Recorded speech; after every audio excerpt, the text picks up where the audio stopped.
Welcome to Andy Staples on 3.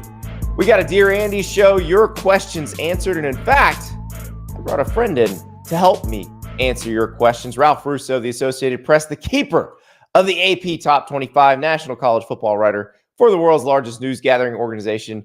Me and Ralph will answer your questions. And there are some good ones, like who are the teams destined to disappoint? There's another good one about, can we name 15 teams and correctly identify all 11 power conference participants in the first 12-team playoff? That one is a little tricky, as we will get to when we answer those questions. But before that, we have a little bit of news. And this is right in the wheelhouse of the folks who typically consume On3 content. So you're welcome for this one. The Collegiate Commissioners Association, which is the group that runs the National Letter of Intent program. This is a lot of letters, a lot of alphabet soup here. But basically, this is the group that runs the NLI program that decides when National Signing Day is. So Pete Thamel from ESPN reports on Wednesday that they're going to move the December signing date, and this has been talked about, but they've decided to do this. They're going to move the December signing date from the third Wednesday in December to the Wednesday after the last regular season game. So in this particular case, it would be December 4th, because the last regular season games are November 30th. This is going to make the coaching carousel absolutely wild. Now, the original thought as they discussed this was that they were going to have another signing day in the summer. They had talked about August. They kind of settled on June. They're still not sure they want to do the June one yet, and they don't really want to start the June one this year if they're going to do it at all. So they're going to talk about it when they meet in June of this year about doing it for next year. So that doesn't really change much. And if they do it next year, it makes that coaching carousel situation less wild next year. But this year, it's going to be crazy. And here's why. You got to think about the timing of this stuff. So I'll give you an example from last year.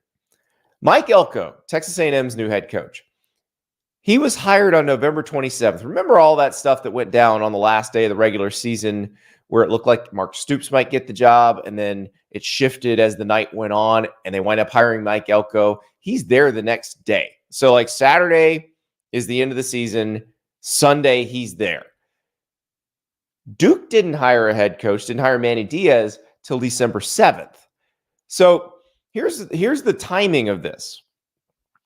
If you fire your coach and you hire a new one, let's say you fire your coach in season and then you hire a new coach, that person probably starts on the last day of the regular season or the following day, that Sunday. So you're going to have basically 3 days to get that signing class together before National Signing Day. But that's not even the real problem. Because that's a situation where you fired your coach. You're probably not happy with where the program's at anyways.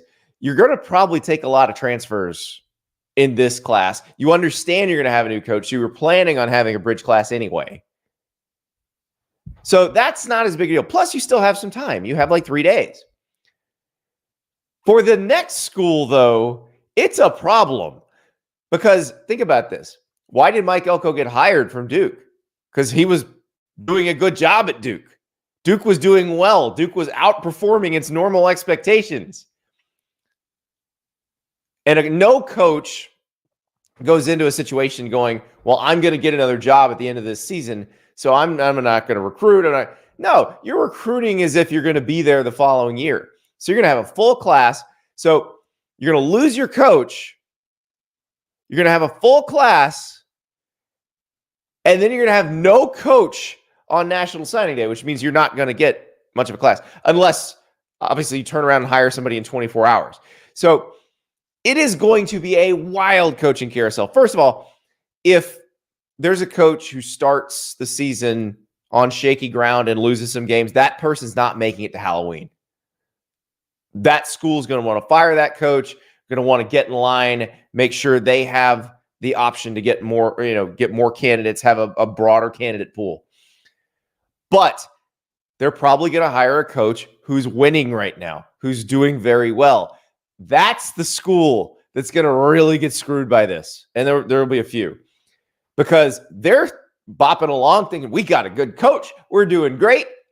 And all of a sudden, now they have no coach. Now it's signing day, and they still have no coach.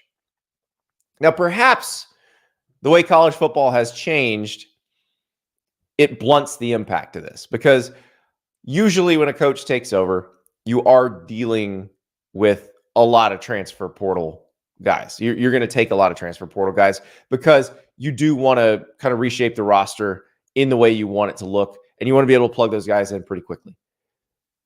It also may be that just because you have a class signed doesn't necessarily mean that anybody's too broken up about it. We're going to hear from Jedd Fisch on Friday's show, the new Washington coach. If you look at the situation with who Kalen DeBoer had signed at Washington, because remember, they'd already signed a class, and who Arizona had signed under Jedd Fisch, well, some of the guys Kalen DeBoer signed at Washington wound up with Kalen DeBoer at Alabama. Some of the guys that Jedd Fisch signed at Arizona wound up with Jedd Fisch at Washington. I don't think we're as precious about letting people out of the national letter of intent. Most schools are like, okay, we'll let you out. The coach you thought you were signing with is gone. But I'm still not sure how much of the math the Football Oversight Committee, the College Commissioners Association did on this.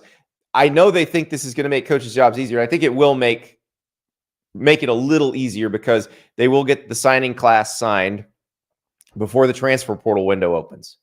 And that is a big deal. But if you are planning to fire your coach, if you are worried you might lose your coach to a school that just fired its coach, your November, December are going to be very, very interesting, and probably not in a great way. Now, perhaps this is the only year that happens. They're going to talk about a June signing day.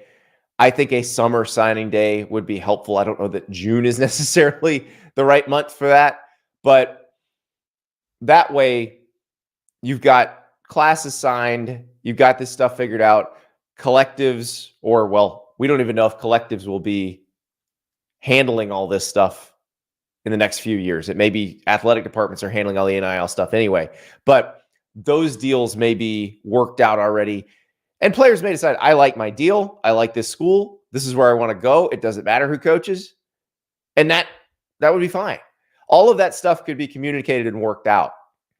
But if we're still kind of clinging to a little bit of the remnants of the old system, it is going to be bonkers, this coaching carousel with this particular signing date. So strap in. We talked about how entertaining the 2024 season is going to be. And it's in all ways, it's going to be crazy. King Epic in the chat, they really need a better organizational structure for college football. Something like the NFL would really help reduce some of the organizational chaos. Here's the problem. You got fans who say, oh, it can't look like the NFL or I won't watch, which is not true. You would, because lots more people watch the NFL than college football. But I do agree. You talk about a centralized governing structure. That's exactly right. That is not as Byzantine and bureaucratic as the NCAA. I'm with you. And I think that's probably where they're headed. That's probably where they're going. But there will be some fits and starts along the way. And this one, the December signing date is a great example. The December signing date in general is a great example of unintended consequences. When it was put into place, it was a good idea. Coaches were tired of babysitting recruits between December and February, and having other schools try to poach those recruits. They were like, okay, the kids want to sign. A lot of them are going to enroll in January anyway, so let's just sign them now. It made perfect sense. Where it stopped making sense is when they changed the transfer rules, when the academic calendar required the transfer portal to be open in December so players could move between semesters. Like that's where it went awry, and it wasn't anybody's fault. One thing didn't necessarily correspond with the other in terms of who decides how this works. And then all of a sudden, there you go. David Garcia asks, who would college presidents trust to run the whole system? Nick Saban. That's the most common answer. But Lane Kiffin suggested Greg Sankey, and I think Greg Sankey is kind of running it now in tandem with Tony Petitti, the Big Ten commissioner. So we will see what happens, but I am guaranteeing that this could be I just guaranteed it could be. That's not very YouTuber of me. I got to be extreme here. I am guaranteeing this will be the wildest coaching carousel ever. I don't know if that's necessarily true. I think Lincoln Riley and Brian Kelly leaving Oklahoma and Notre Dame for USC and LSU was pretty wild. But it does feel like the logistics of this one are going to be very inconvenient for schools that are changing coaches. So strap in. It's going to be wild. Thank you to Game Time for sponsoring us again this week. Game Time is your best ticketing app, the best way to get last-minute tickets, sporting events, comedy shows, concerts, you name it. The perfect time for Game Time is coming up right now. If you download the app, use the code STAPLES, you'll get $20 off your first purchase. So the NCAA tournament is coming up. And this is a situation where Game Time is absolutely ideal because you don't know where your team's going to play. Now, if you're a fan of a 1 seed, you got a pretty good idea what pod they're getting put in, where they're going to be that first weekend. But if you're a fan of a team that's going to be like a 6 seed or an 8 seed, you don't know where they're going. It could be Omaha. It could be anywhere. So if your team gets slotted somewhere, all you got to do is hop on Game Time. The tickets to that site's games are right there. You can look at exactly where you're going to be sitting on the app. It's brilliant. So download the Game Time app, use the code STAPLES, $20 off your first purchase. If you are following your team in the NCAA basketball tournament this year, obviously you will not find out until a week from Sunday where your team is going and where your team might be on the second weekend. You can secure all those tickets on Game Time as soon as you know. So download that Game Time app and redeem the code STAPLES for $20 off your first purchase. Also, shout out to our friends at FanDuel. We'll be talking about some FanDuel win-loss totals in our Dear Andy segment. If you sign up now at FanDuel.com/Staples, you will receive $200 in bonus bets when you bet $5. Also, FanDuel is offering a 30% profit boost token if you place a wager on the North Carolina Duke basketball game on Saturday, March 9th. So they're playing in Cameron. This is game 2 of the series this season. This is the one in Durham. 30% profit boost token if you place a wager on that game. So go to FanDuel.com/Staples. Sign up now. Also get $200 in bonus bets if you bet $5. All right, it is time to answer your questions. We got some great ones. Got a couple video questions. Thank you so much for sending them in. We love when you help drive the show. Here are me and Ralph Russo answering your questions. We are joined now by one of our good friends and one of our favorite listeners, Ralph Russo from the Associated Press, national college football writer. Ralph, I love the questions I get from our viewers and listeners, but I don't think I should always answer them by myself. I feel like my opinion, I'm not always right, as you point out frequently via text message. Are you sure? Are you sure about that? I don't know. It's very rare. You certainly don't admit to being wrong. Let's put it that way. That's it. Well, if I'm proven wrong, I'm happy to admit to it. But it's a high bar, Andy. I'm not walking it back if it's still subjective. So, yeah. But yeah, no, it is funny. Like I answer these questions, and I'm like, you know what? I probably need to bring some new blood in on this. So we have some good questions, Ralph, and they do feed into a lot of the stuff we've been talking about all week on the show. But I did want, before we got to answering them, I wanted to bring this up to you because you were chiming in when we were talking about the show that we were going to do yesterday with me and JD Piquel, where we kind of explained the 2024 season to folks. And you made the point that like it feels like college football has a higher barrier to entry because it's just so confusing. Yeah. It has always been that way, really. And, some of the confusion and the eclecticness of it, the hard to explain, is what drew me to the sport as someone who had no regional tie to it. I grew up in New York City in a pro sports household, but all the weirdness of college football drew me in. Hey, there are all these bowl games, and why can't we play 1 and 2? Well, it goes back to 1930, and let me tell you about the Rose Bowl, son. So, like, I was drawn to a lot of that, but I think for a lot of fans, I think about the conversations I have with my dad, who is not a big college football fan. He sometimes asks the most basic and simple questions, and they come with convoluted answers. And I think that really does frustrate a lot of people who look at the sport, say, "What? This doesn't make sense. So why should I be invested in it?" Yeah, and I think there's a fine line to walk, because you don't want to take away what makes it weird and cool, because that is what makes the passionate fans love it. But you do want more people to come in, and I think that's the problem we're getting now is those two things are very much butting up against one another. But it's funny because a lot of it is the stuff is out of people's control. But the conference realignment stuff was within their control, and they did it anyway.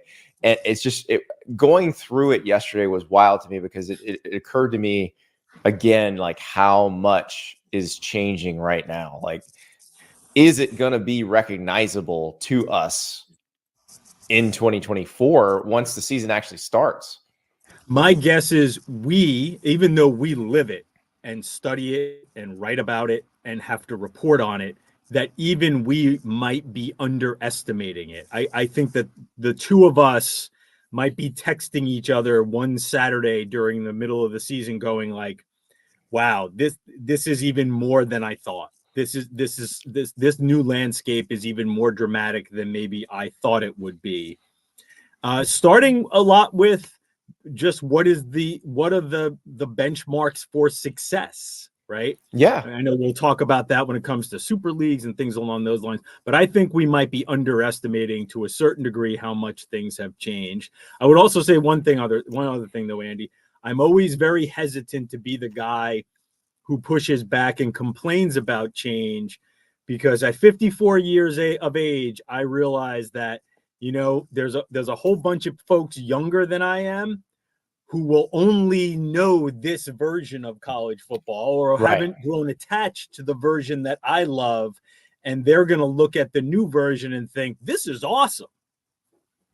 Yeah. And that's the thing. I've tried not to be the type of person who does the get off my lawn thing. I have become the no good music has been made in the past 15 years person, which I swore I never would, but I am.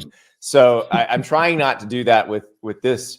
But yeah, it is going to be different. And even those of us who've resisted complaining about change will have to sort of understand, hey, this is going to be dramatically different once we see this going. All right, Ralph, let us get to our questions, because our first question, I think, probably comes with even more, change coming in and predicts it, and we've talked about it on the show. So this is from Willie, and this was actually before Cole Kubelik and I had our conversation about a super league on Monday. He sent this on Friday. I don't check the mailbag on going into the weekend. I'm usually waiting until closer to the Dear Andy episode before I do, so I didn't see it. But this is a great question. So let's go to Willie. Dear Andy, and maybe even Conspiracy Andy, how close are we to having a 2-conference league with a playoff?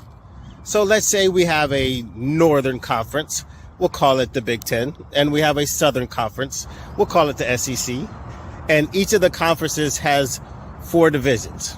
We'll go 8 to 10 teams in each division, right?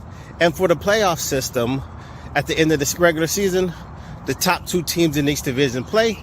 The winner obviously wins the division, but they also get a bye in the first round.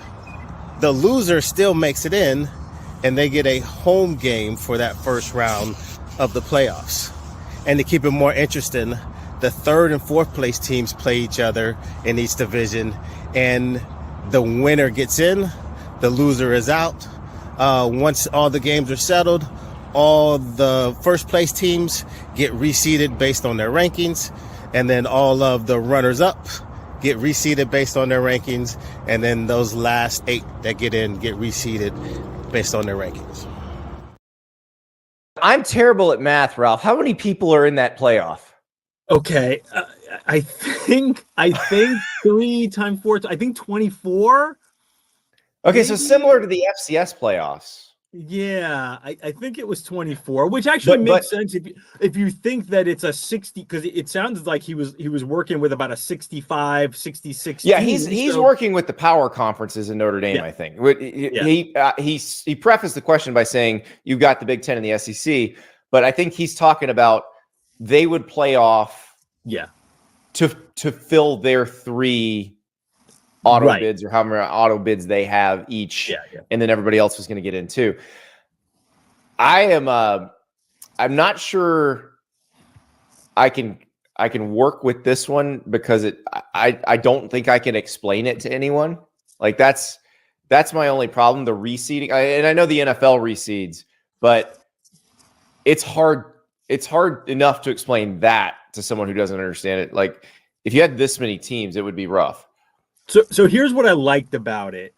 At its core, I hate the whole concept of just two conferences, and everybody is either SEC or Big Ten. We might be heading in that direction.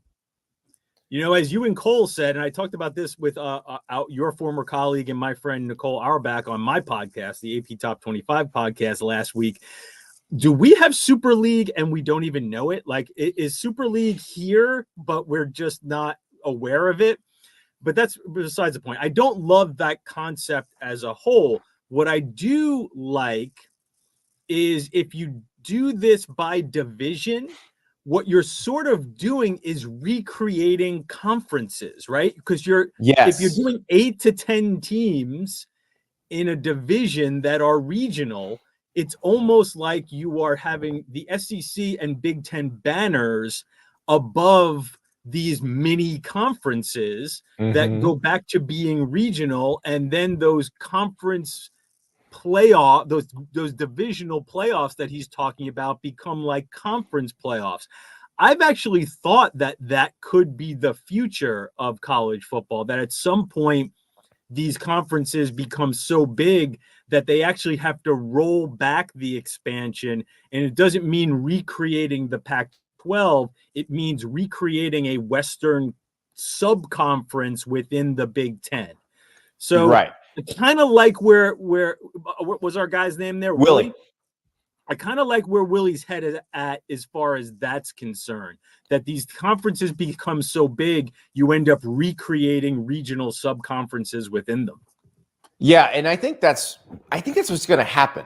I think the Super League's probably going to happen in some form or fashion, and I think it will be eventually delineated by these divisional lines that will resemble the old conferences.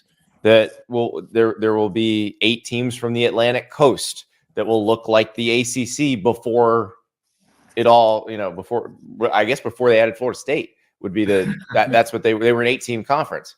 And so I do think that that part of it, everybody's saying, well, this is terrible. If that were to happen, I don't think that would be the worst thing, because it would give you back that. It's in a different package, but it's similar to what it used to be, where you'd have these regional rivalries. And that's what, when I did the 48-team written version of the Super League after Cole and I talked, I tried to make divisions like that. So I did what I did was the SEC and Big Ten each had 24 teams, and I did 4 6-team divisions and in each of those.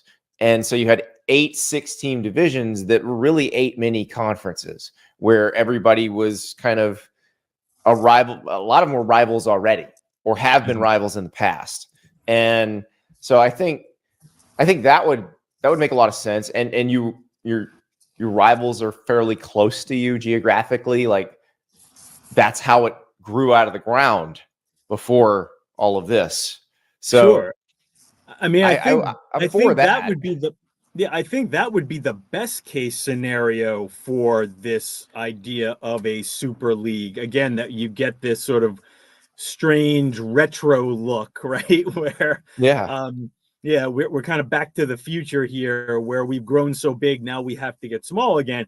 I think that maybe we're just wish casting that, because that Maybe. does bring us back to the thing that we loved, the thing that we're missing.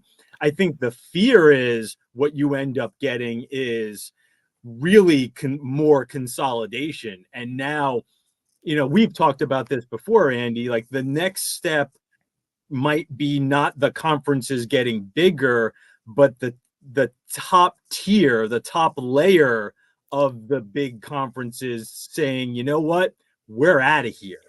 We're Yeah. doing something else, and we're getting so And I think that would be more likely than say the Big Ten's not kicking Indiana out. The SEC's not kicking Vanderbilt right. out. Like that's not Right. going to happen.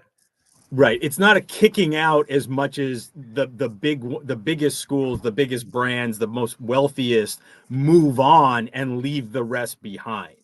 Yeah. No, I think that is something that if you want to envision a super league that does take the bottom part out of the SEC or the Big Ten, that is how it would happen. It would be Ohio State and Alabama calling one another and being like, "Hey, let's all of us that are like this get together and do our own thing." Right.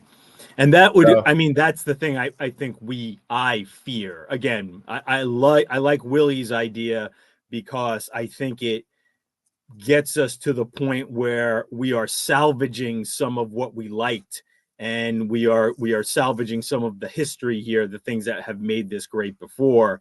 So yeah, Willie, it's a little confusing. You got the 1 versus 2, 3 versus 4. Even the 3 versus 4 thing, kind of not a bad idea.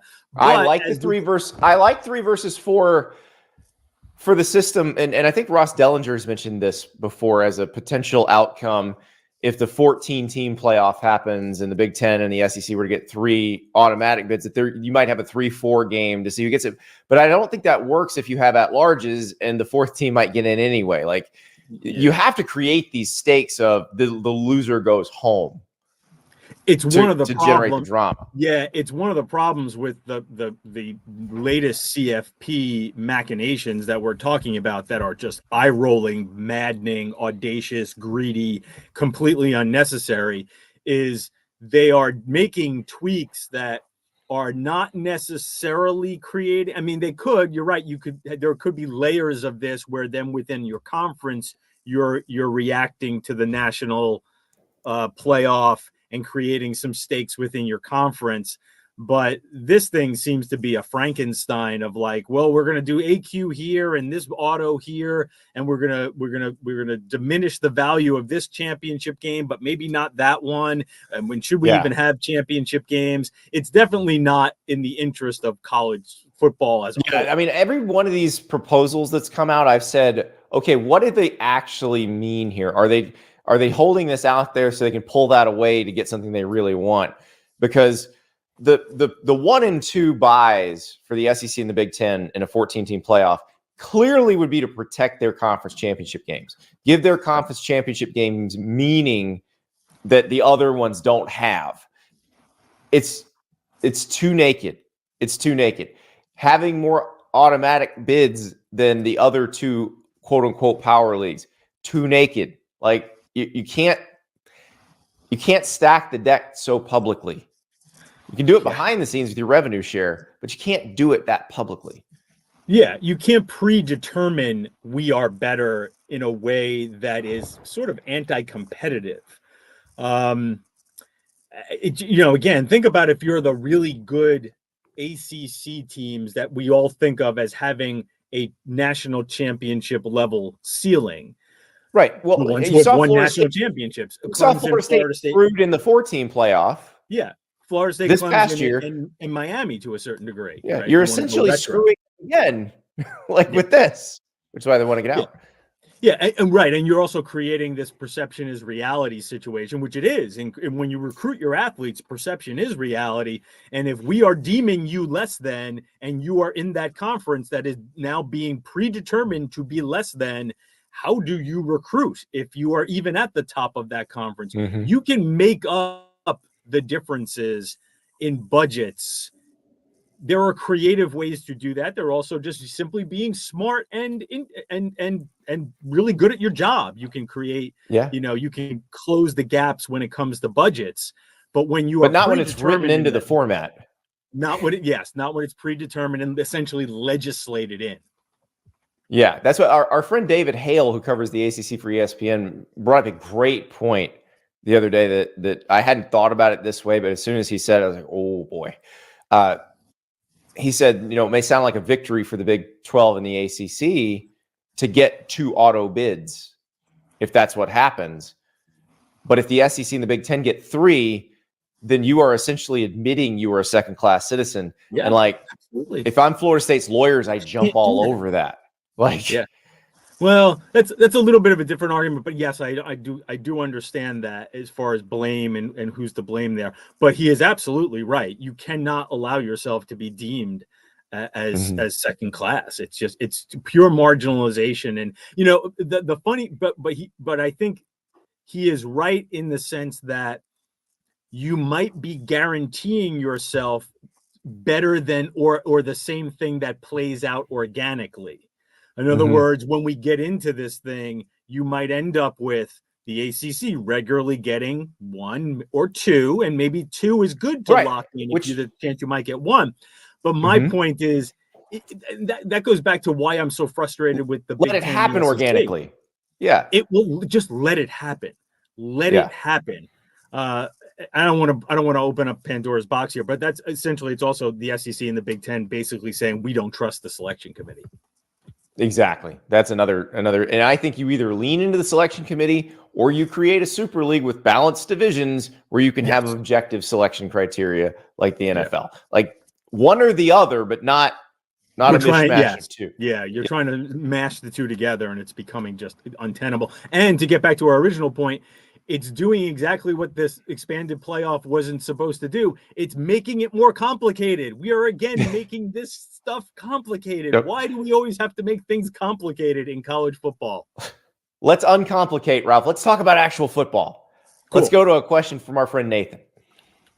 Dear Andy, one of the great things about your show is that you're always so darn positive. So let's change that for a second. What teams heading into 2024 do you think are way overrated and destined to grossly underperform their expectations? Before we answer Nathan's question, Ralph, is Nathan on a skateboard or a hoverboard in that video? He's moving pretty fast. I'm actually a little worried that he's videoing himself while doing that. I think it's got to be a hoverboard because he's moving a little too smoothly. Yeah. With a skateboard, you might be hearing a little feedback, a little Clicking rattling there. Yeah. Yeah. I can't imagine he's doing that on a skateboard that smoothly. And again, as you said, probably not the safest thing. So Nathan, come on, safety first here. But we love you, Nathan. Nathan lives in Israel and follows college football from Israel, asks incredible questions. Like he asks the best questions every week. And so this is a good one. And it does get us into some actual football. So this is one that everybody hates in the offseason because in the offseason, we're supposed to pump sunshine and tell you how great your team's going to be. Right. But there are teams that could have disappointing. This would be like TCU last year, where we had high expectations for them coming in, and they clearly were not capable of meeting them. So, Ralph, who you got? Yeah, so, I mean, this is right. Every time the AP poll, the preseason AP poll comes out, I always tell people that, 2 of these top 10 teams are probably going to be unranked. Just prepare yourself because 2 of these top 10 teams are going to be, because that's what the numbers say over the years. Where I kind of look for disappointments, quote unquote disappointments, is I tend to try to find the teams that were last year's surprises and maybe bake in some regression. So Missouri kind of jumps out. I knew you were going to say Missouri. That was one of mine. Okay. Missouri jumps out to me, Andy. And listen, they've got a lot of good stuff coming back here, though. They're losing their left tackle, one of the best pass rushers in the SEC. 2 good cornerbacks. 2 good corners, Cody Schrader. So I look at Missouri, our pal at ESPN, Bill Conley, his SP Plus ratings look like Missouri at number 11. So that's pretty good. Like we're expecting Missouri. He's to a be Mizzou good. grad though, Ralph. It's totally slanted. Yeah, totally right. Bill's numbers are totally biased.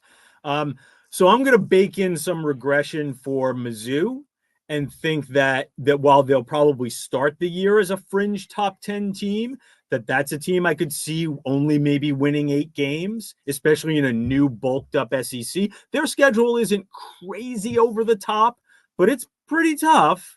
And so I'm going to bake in some regression for Mizzou. That's my first one. How about we volley back and forth here, since I already stole one of yours? I'm fine. I think we're thinking along the same lines. So the way I looked at it, one of the things I did, we've been looking at win totals a lot lately, and I'm looking at the teams that have 9.5 as the win total. And a lot of, because the 9.5 win total is will this team make the playoff or not? And it talks about, basically speaks to the expectations. And like Missouri, that what you said was exactly my thought. They lose Darius Robinson, they lose Ennis Rakestraw, they lose Chris Abrams-Drain, like they lose the Blake Baker, the defensive coordinator. So yes, they bring back Brady Cook, they bring back Luther Burden, but is that going to be enough to make them okay? I'll stay in the SEC with another 9.5 win total team, and this is one we examined this week. It's LSU. Ooh. So LSU is a 9.5 win total team. They stole Missouri's defensive coordinator Blake Baker, but personnel-wise, they haven't really had a chance to change much on defense. They lost a Heisman Trophy winning quarterback, potentially 2 first-round receivers. We'll see what Brian Thomas's combine performance does, but that is a tough schedule. And if the defense isn't significantly better, how are they supposed to have the same results? That's my question. Is what you're essentially saying is this team will have the same results as last year, taking the Heisman Trophy winner, 2 elite receivers away, and they had one of the worst defenses you'll ever see. So theoretically, there's nowhere to go from there but up. But it has to go up quite a bit. Right. The defense will get better because it can't get much worse. But the offense will almost certainly regress because there's no way it's getting better without a quarterback who had one of the great years we've seen in recent college football history and 2 first-round draft pick wide receivers. So where does it meet in the middle? I hadn't thought of LSU. Can I throw one maybe wild card? Yeah, go for it. For LSU, and that would be because I was skeptical about the sunshine we were throwing in LSU last year. I was not in on the LSU as a national championship contender last year, and they weren't. But what you look back and they won 10 games, so it's like, okay, it was strange, but they did win 10 games. Yeah, they were a little bit of a disappointment relative to their very high expectations. So they landed about where I kind of thought they might be. But what I would suggest is this, and I would need to really dig into their roster a little more. One of the things I was skeptical about last year was it was simply year 2 for Brian Kelly. Like simply being year 2 and haven't had a chance to build up the roster through recruiting. Remember, he took over a roster that had, I think, 38 scholarship players left for that bowl game. Now, I know they had a recruiting class coming in on top of that. So I just thought a very good recruiting class, including 2 great offensive tackles. Yeah. So I just thought so that's my point. Like, does that recruiting class and the last couple of recruiting classes, that's what you need to be a contender at a high level in the SEC.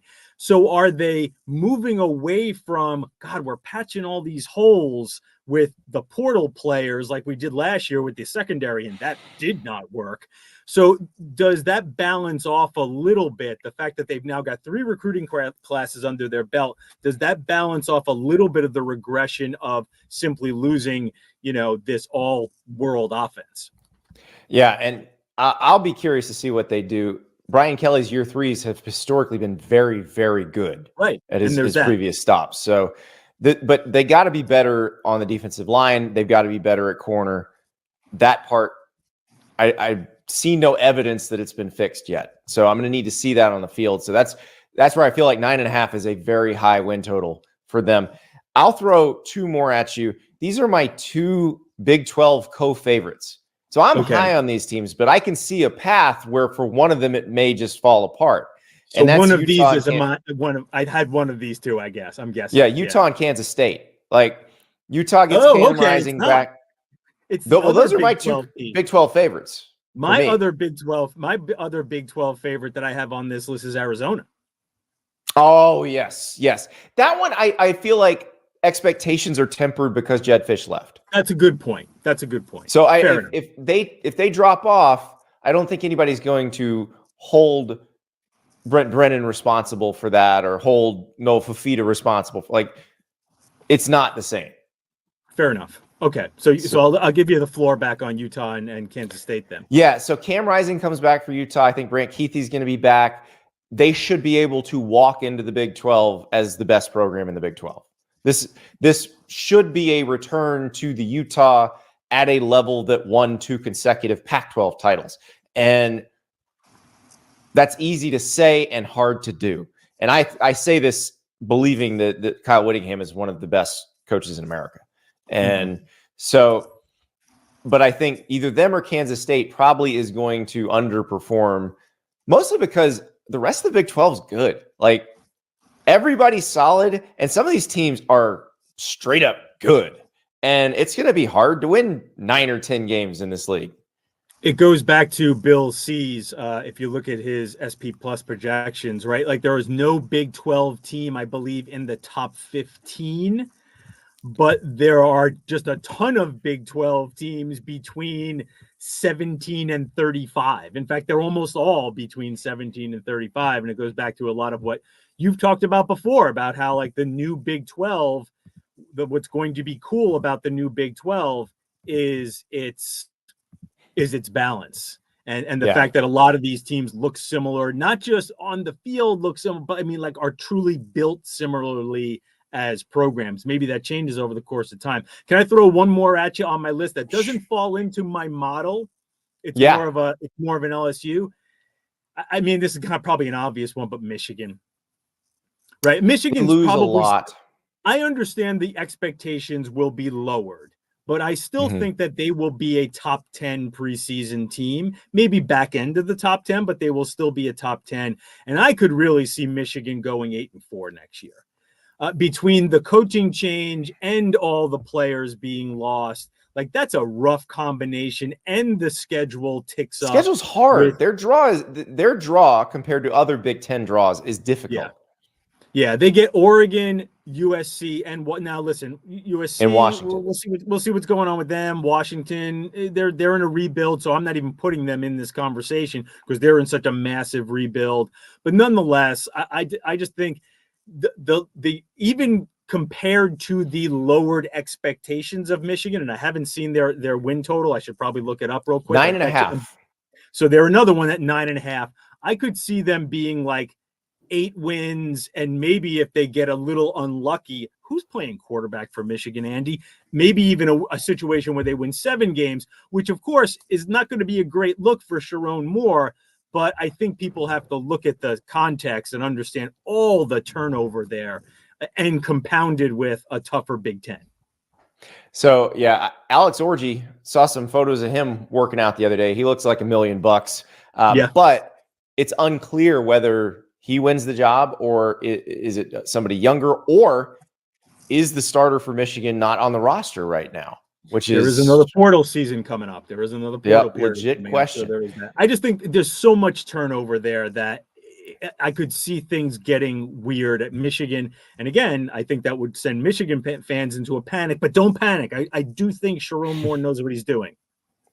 So our next question, Ralph, comes from DeCenzo.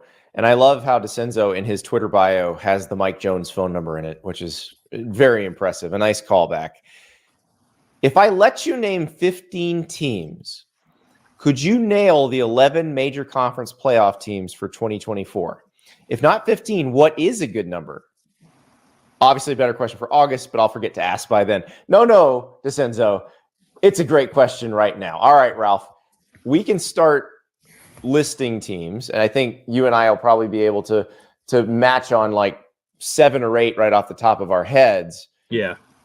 But I think the number is larger than 15.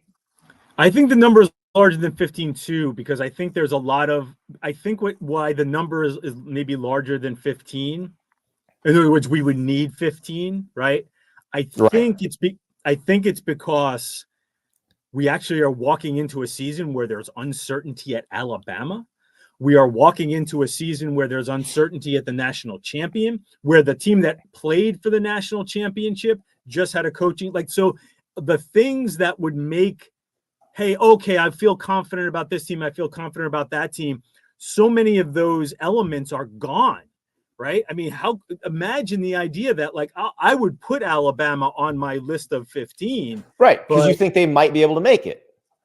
But in past years, I could go Alabama, Georgia, Clemson, Ohio State, Oklahoma, and have 5 that I'm like, those are locks. There's no doubt about this. But with all the uncertainty locally with some of these programs, and then sort of the what I would call national uncertainty of these new massive super conferences, it's a lot harder. I think it's going to be a lot harder to give you a list of 15 and nail it. We might do it. We might be able to do it, but I think it'll be a lot harder.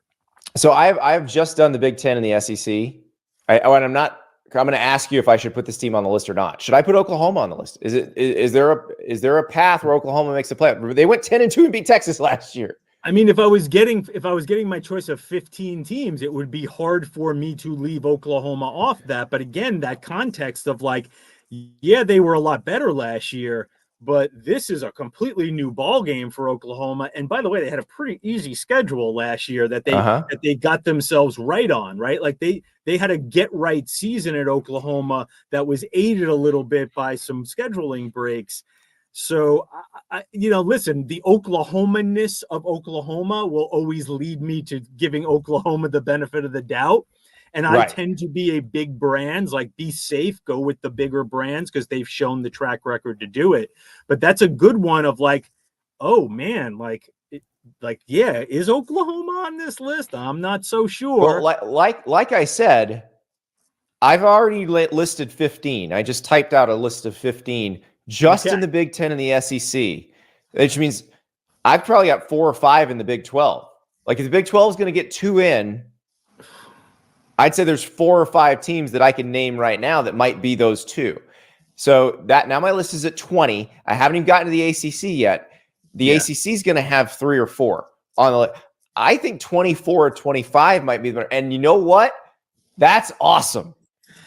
Well, right, because the challenge with the Big 12 is you can't even narrow down who's going to be their champion without that list being 5 or 6 teams. I'm getting to Iowa State and going, I could see them winning the Big 12. There's a path, absolutely. So if it takes me 5 teams in the Big 12 just to think I have their champion pegged, then we're quickly up into the 20s. Yeah, I think we're in the low to mid 20s for this exercise, which I got to tell you, I'm pretty happy about that. It sounds great. Yes, it does sound like we're in for a very interesting season. And again, like I said, the dynamic of what is a successful season? What does a 9-3 team look like in the Big Ten and the new Big Ten and the new SEC when we see a team that looks like a really good team to me, and they just lost for the 3rd time and it's November 1st. That's a new world where we're stepping into. Well, and what I hope happens, and I think is going to happen, like we were talking about with the Big 12, with the evenness of the Big 12, is that conference games in November are just bloodbaths. Every one of them has some stakes. Okay, if we can make the championship game, then we're going to make the playoff. If we lose this game, though, we're not going to make the championship game anymore. We're not going to make the play. That is going to be a fun early November, late November situation. Oh, yeah. I just think it's going to be awesome. You're going to have some teams that enter November with listen, I mean, it's the reason why they did this, right? You'll have teams that enter November with 2 losses. They may be a little fraudy, but those teams are going to have big games coming up in November. that are going to be, that are really going to stand out on the schedule. And again, just the idea of trying to come up with a champion in the Big 12, trying to narrow down, who in the SEC might be a team that you would normally say like, oh, I kind of like their chances, but maybe not this year. Again, it all starts with Alabama, right? The simple idea that we don't know if Alabama is going to be excellent is so fascinating. You take Nick Saban out of the equation, and we had an Alabama fan in the chat the other day that was just, operating under all the old assumptions. And I'm like, you can't operate under those assumptions anymore. Yeah, you just it's a can't. different world. Yeah, it's a brave. I tweeted a few weeks ago, when Alabama was having some of their portal issues, I said, I feel like we're welcoming Alabama fans back to the real world after 15 years of living in paradise. Oh yeah, and they're learning the real world kind of sucks sometimes. I don't like this at all. Wait a second. No. This is terrible. All right, let us go to Eric, and this is one I picked, I hand selected for you, Ralph. Since the NCAA is officially as useless as we always knew it was, what happens now to the rules that we just assume are written in stone? For example, what is stopping a legal challenge from a QB or any other player regarding the 4 years of eligibility? Yes, the Johnny Manziel 8 years of college question. What about leaving for the draft, not liking where you got drafted, and returning to college? In the real world, is it not the norm to say you can only work/volunteer for 4 years, then we kick you out? That's a great question, Eric.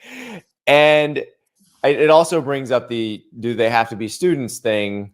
When is somebody going to challenge that? Now, I personally believe, and you know how I feel about most NCAA arguments in court, I actually think that would be a winning argument for the schools in the NCAA in court, that they need to be students. I do think that is a factor that many of the consumers feel is important in this situation. I do believe that. I also think that if you want to go back to where the NCAA always gets its ass kicked, and when it comes to antitrust laws, I think you could make an argument. Maybe, I'm not a lawyer, though I play one. I'm forced to play one through this ridiculous beat that we have. I do wonder if you could say, listen, by not having some type of limit on eligibility, you are then taking opportunities away from high school students who would normally be matriculating and working their way through this. So you need to have some type of cap on how long you're allowed to do this. But that said, Andy, I mean, the NFL doesn't have a cap on how long you're allowed to do it, but they do have a cap on when you can come in. Yeah, I mean, God bless Talia Tagovailoa. And, I'm not saying that it would have been fine if he would have gotten the extra year, but the guy was completely out of eligibility. There was no particularly good reason why he should have been granted more eligibility. Right. But he went and asked for more eligibility. So, it's only a matter of time before somebody decides, I'm just going to sue. I think I wouldn't be shocked if it happened, but I do think this is the one place where they're probably safe. So, Ralph, the one we always get, the examples we always get are like, what if Tebow stayed in college? Or what if Johnny Manziel stayed in college? How well would they have done? And how about this one? What if Steven Garcia were still bouncing around college football? Everybody remember South Carolina quarterback Steven Garcia beat Alabama in Williams-Brice Stadium in 2010, that loaded team that was coming off a national title, had a reigning Heisman winner on it.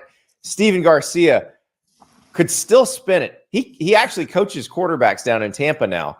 But I could see him as one, because the reason his face popped into my head is there was a year that Florida had a pro day and they didn't have an outgoing quarterback who could throw for their receivers. Oh, and so they called Steven Garcia and said, hey, can you drive up from Tampa and throw? Mm-hmm. He could absolutely still spin it. There's even as he got older and his mobility declined, and he was a very good athlete back in the day, but as his mobility declined, there would be a level, there would be some Sunbelt team that could have an offense where Steven Garcia could just catch it and spin it and be productive. I can't believe you haven't referenced this because this is right up your alley. It's unnecessary roughness, right? Yes, it's that's the sir. movie. It's Scott Right. Bakula. Now, the It's difference Scott is, Bakula coming back at like 35 years old. but Scott Bakula had not enrolled in college. That was the difference. That's a good point. Now, the one who doesn't make any sense, even though he actually accurately explains his eligibility situation, is Sinbad. I can't. You're expecting me to remember. Sinbad plays. I will enlighten you. Don't worry, Ralph. I've watched this movie 1,000 times. Sinbad plays Andre Krim, defensive tackle / particle physics GA, and he's a PhD candidate in the engineering school. And so he explains that he was not going to be allowed to major in what he wanted to major in. So he redshirted, and then graduated in 3 years, earned his master's, and was in the PhD program. So he was actually in his 5th year of college. Now, Sinbad, the actor, was like 38 years old when this was going on. So it defied believability. But the funniest part of that movie, which involves Kathy Ireland kicking a Kansas player in the groin and a lot of other weird moments, is that Sinbad's explanation of his eligibility conforms perfectly to the NCAA rules at the time. They got that right. They had some consultant who said, or just some PA who would say, "Hey, look up the rules for me. Can you make sure that this is actually possible?" Yes. And some PA looked up the rules on the NCAA's website and said, "Yes, that would work." Yeah. So Paul Blake, the Scott Bakula character, his father had passed. He had gone home to run the family farm. He never enrolled in college. Therefore, was still eligible to play college football. Can I throw one more note on top of this? And I'm not going to call any individual out. I'm not going to call any individual players out because, frankly, like we all have different journeys to our eventual goals in life. But Richard Johnson, a friend of yours, a friend of mine, from Split Zone Duo podcast, he and I and a couple of other people have a text thread. And the text thread is only this. It's only when during portal season, some quarterback on his 3rd school and in his 5th or 6th or 7th year pops up on our Twitter timelines and announces they are committed somewhere. And Richard and I will inevitably text each other just the tweet and, dude, get a job. Like it's time. It's time. It's just time to leave the nest, right, dude.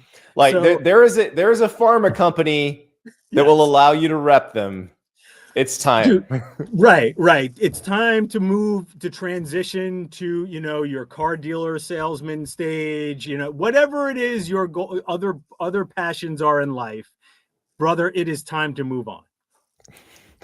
Well, I don't know. Listen, if somebody would still give me a scholarship, and nobody ever wanted to give me a scholarship to play football, but if someone did into age like 29, 30, like the Van Wilder of college football thing could be a little bit fun.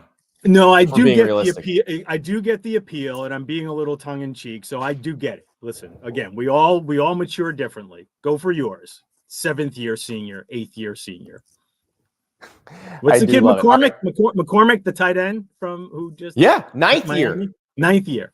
God bless him. He's had a lot of injuries, and you know what? Good for you. Good for you, son. Go get yours. So our last question, Ralph, comes from Steven.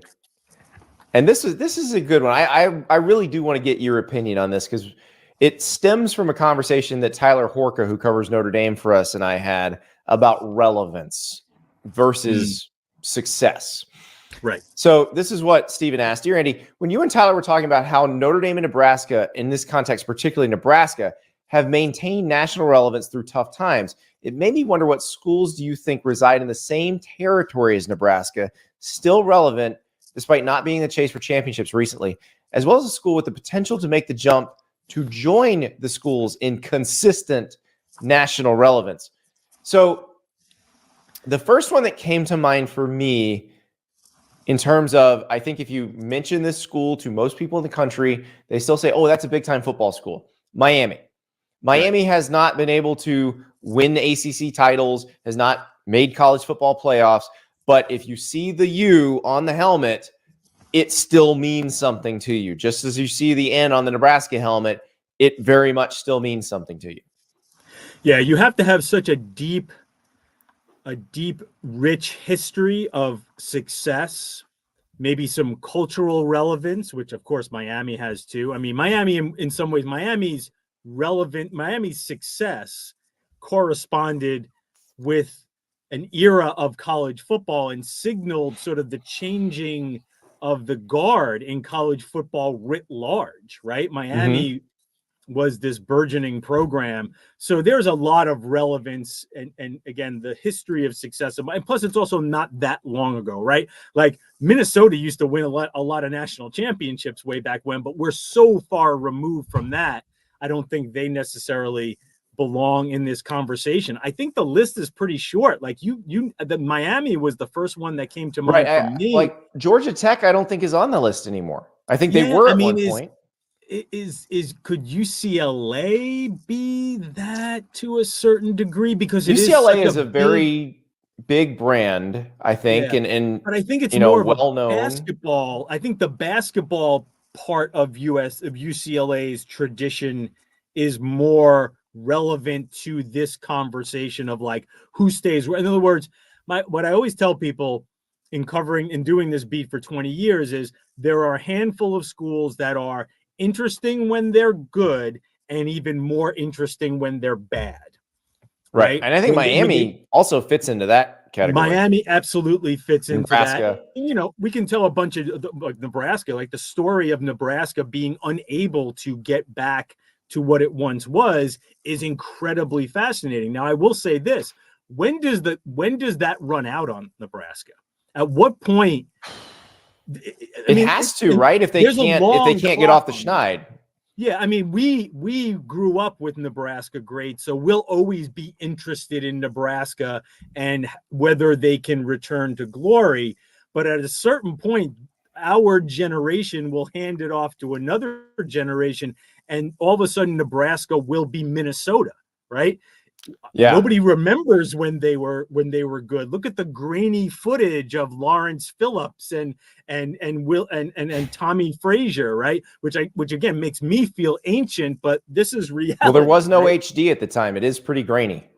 Yeah, listen, I think another one, and again, maybe it's a little too soon, but Florida, right? Florida, I think, has made it to a point where they are always relevant, even when they're not great, because of their amazing highs and lows. And I'm seeing it on the screen. Tennessee probably is one of those programs that will always remain relevant. Listen, even throughout almost 20 years. I mean, Tennessee's just gone through 15 years in the wilderness, but I still think there was a relevancy to Tennessee football. Also, I think the passion of Tennessee fans, very similar to Nebraska fans. Yes. They're not going to let the flame go out. True. And that's different from a lot of fan bases.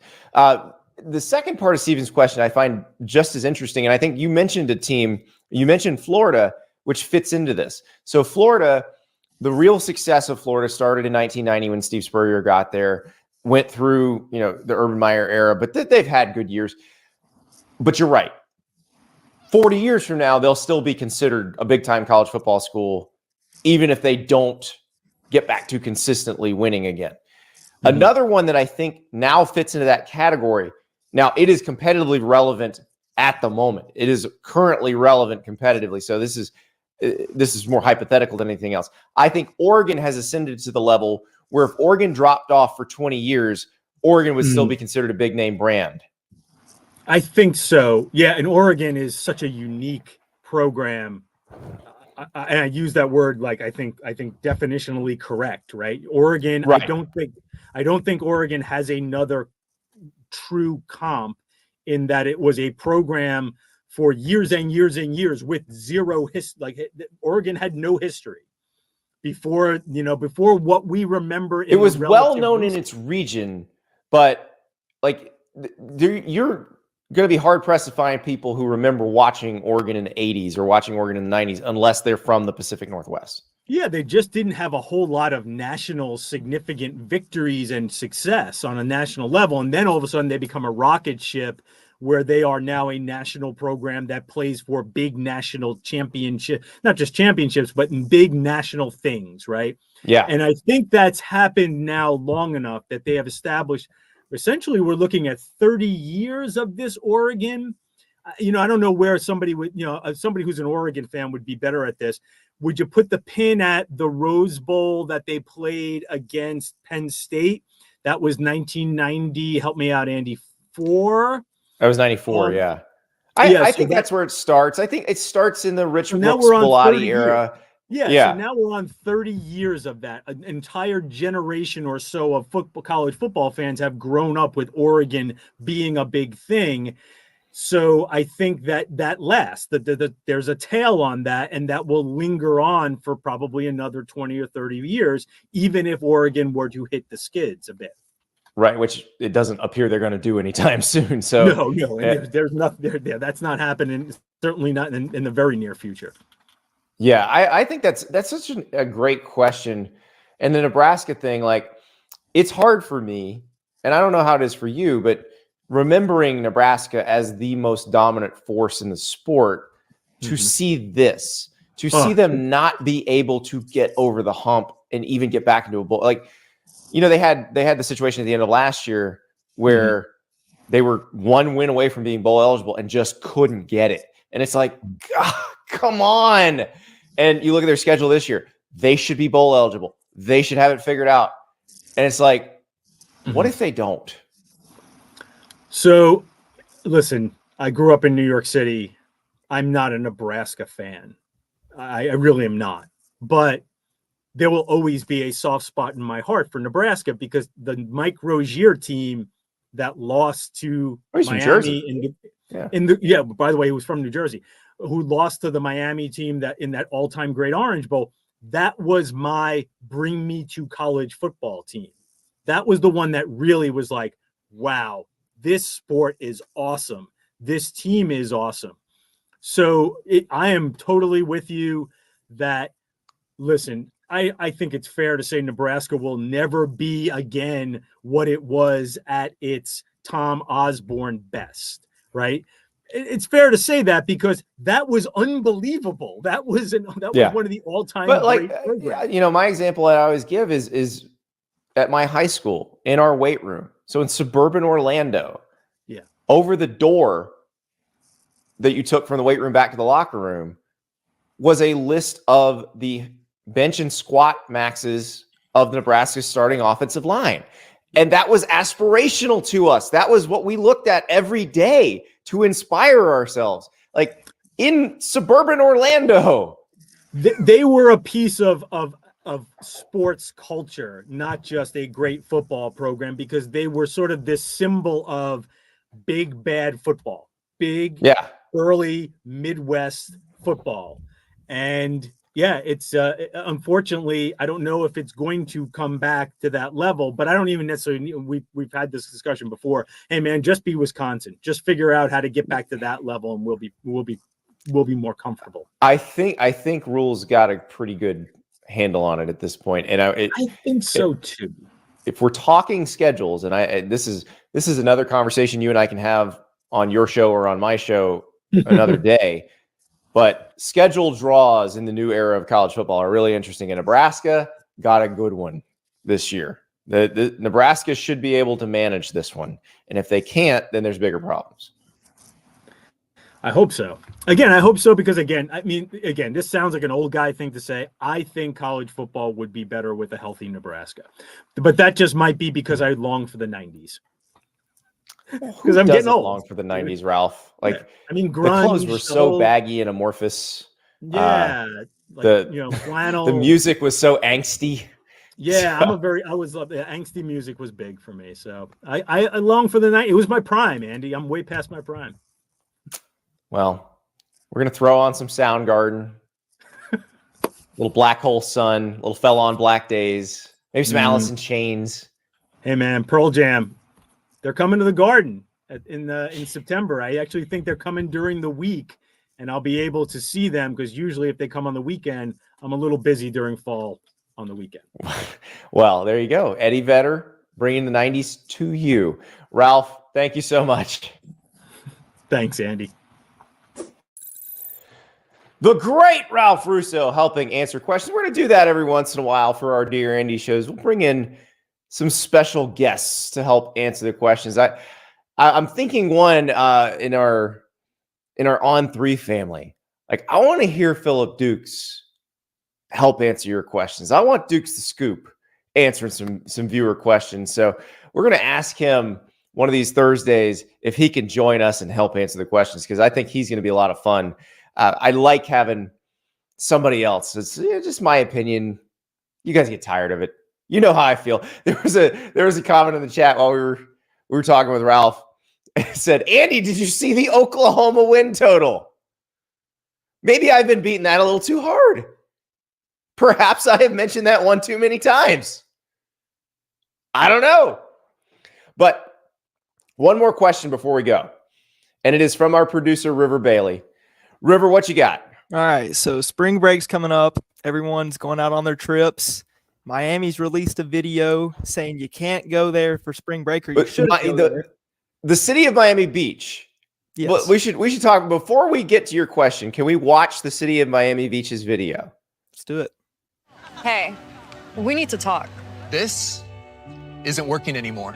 And it's not us. It's you. We just want different things. Our idea of a good time is relaxing on the beach. Hitting up the spa or checking out a new restaurant. You just want to get drunk in public and ignore laws. Do you even remember what happened last March?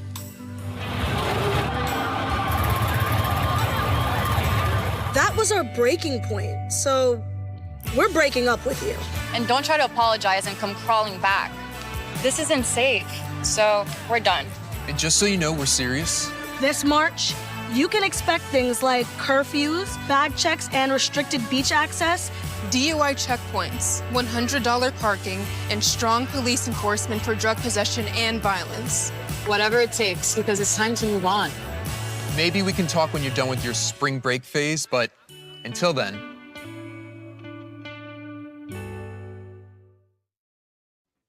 The city of Miami Beach telling college students, please come back when you're old and rich and don't want to puke in our parking lots anymore. Yeah, they're saying don't come back. Just don't come to Miami. Miami. No, they want them back when they're rich and they can enjoy Miami Beach the way Miami Beach would like to be enjoyed. But that's why. All right, so River, what is your question? So, don't go to Miami for spring break for your college student. Where are your top spring break destinations? Am I envisioning that I'm a college student again? Sure. Yeah.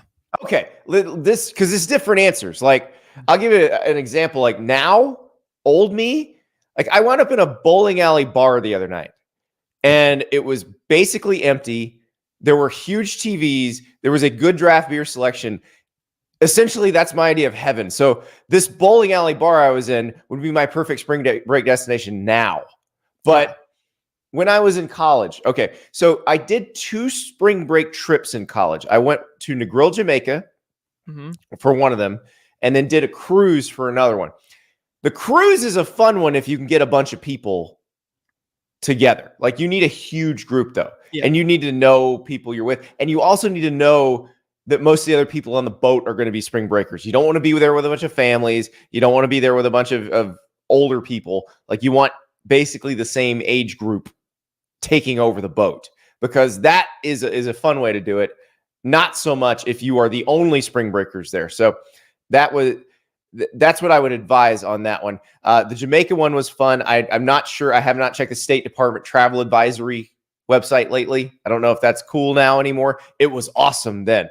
Cliff diving, jerk chicken by the side of the road at 1 a.m, watching the NCAA tournament from like some tiki bar on the beach. Like, that was pretty spectacular. So I guess I'll go, the cruise number 3, if you can take over the boat, if you have a big enough group of people, and like if you're going with a group of 20 or so, that's enough. Like, you're just with your friends, you're good. And so, and that's, you can handle that economically. there are add-on prices and all that, but as a college student, that might be one way to go.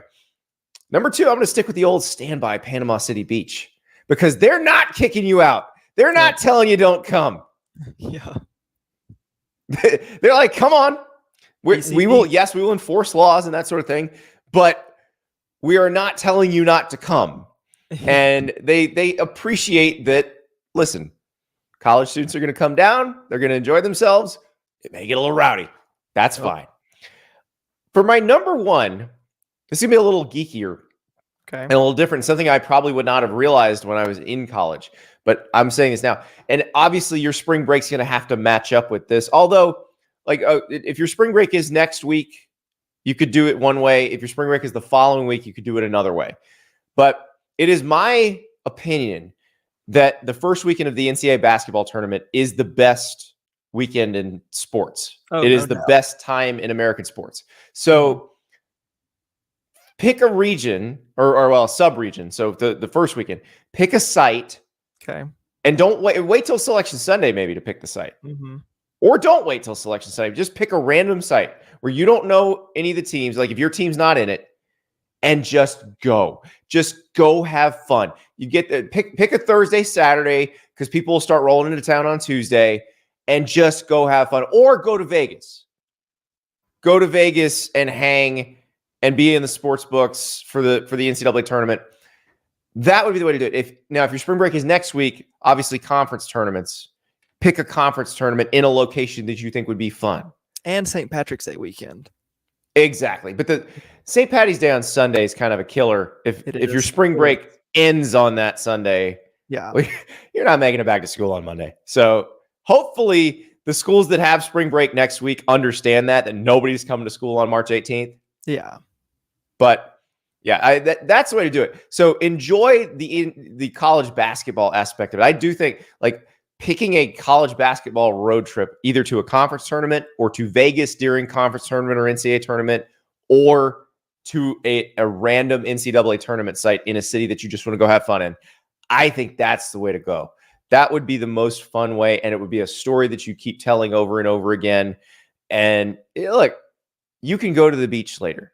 I'm a huge beach person, but everybody's going to the beach right now.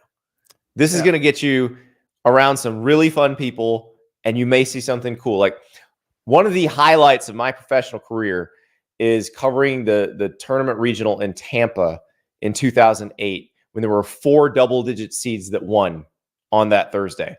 Okay. It was incredible. It started with a buzzer beater. Western Kentucky beating Drake, 12-5 game. Ty Rogers hits the buzzer beater 5 feet from me. And I'm like, this is the greatest thing I've ever seen. My life is complete. And then there were 3 more upsets that day. It was incredible. So that's the part that I think you'd really enjoy, get a kick out of. But just stay away from Miami Beach. They don't want you there.